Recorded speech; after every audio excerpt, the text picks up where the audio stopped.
If true crime docudramas were no longer available on TV, I'm not quite sure what I would watch. I am a big fan of just keeping up with current stories or things that we've never learned about. And I kind of get drawn into all the back information and the interviews. And it just gives you a different perspective from what's going on. For example, I dove pretty deep into the Jeffrey Dahmer series. I know there were portrayed actors in the Netflix movie, but then they gave kind of access to interviews from Jeffrey's father, and it's kind of just interesting to see how these people are raised, and it allows you to draw your own conclusions of whether this had an effect on the person they turned into, or it kind of just like, that makes sense. Like there's one documentary lately that the young boy killed his father, and the title itself is appalling, and you're like, what is this going to be about? How could he do such a thing? But then you really dig deep and you kind of just are able to get a sense of where that person is coming from. And I think that's good for viewers to just see it's not always in black and white. Sometimes there are psychological aspects of things that we don't take into consideration. Sometimes there's years of trauma and abuse, and it's just a whole bunch of stuff that we don't know about. And I also respect that before you watch a crime series, they will give you a heads up of what it is, like mature content, sexual, physical, and they try to do that before you really get in depth of the information.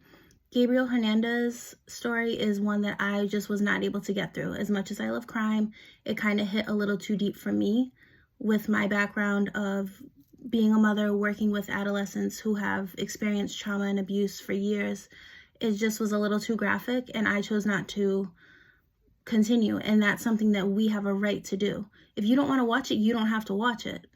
But if you want to know about it, that's a resource that you have readily available.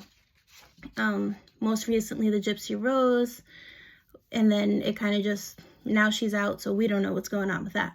But it's just nice to see, well, not really nice, but it's informative to see where these people come from, who raised them, how did they turn out to be the way they are. And it just serves as a second source. The news doesn't always go into detail. They don't want us to know. When I was younger, there was a young pageant girl named JonBenet Ramsey. She got killed, and to this day, we still don't really know what happened, but there's been, backstories and interviews that have been released on that.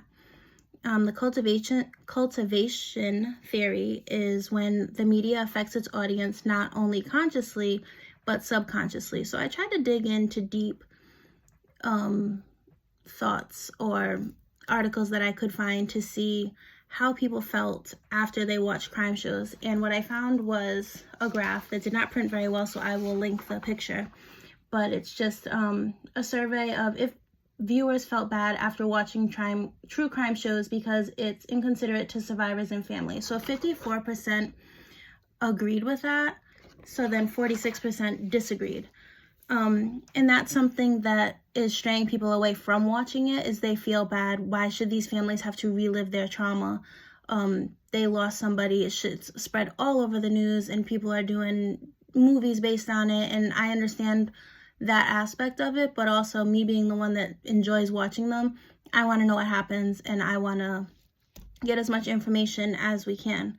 And some researchers believe that documentaries affect our mental health by like obsessive disorders. Imagine you watch a movie and then you can't play outside. No, you can no longer go to the park. This little boy got kidnapped from the park in this documentary. It's very common.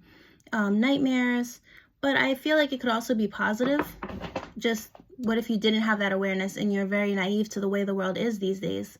It's important to see stories like this. And again, you always have a choice. If it's not your cup of tea, then you can click on.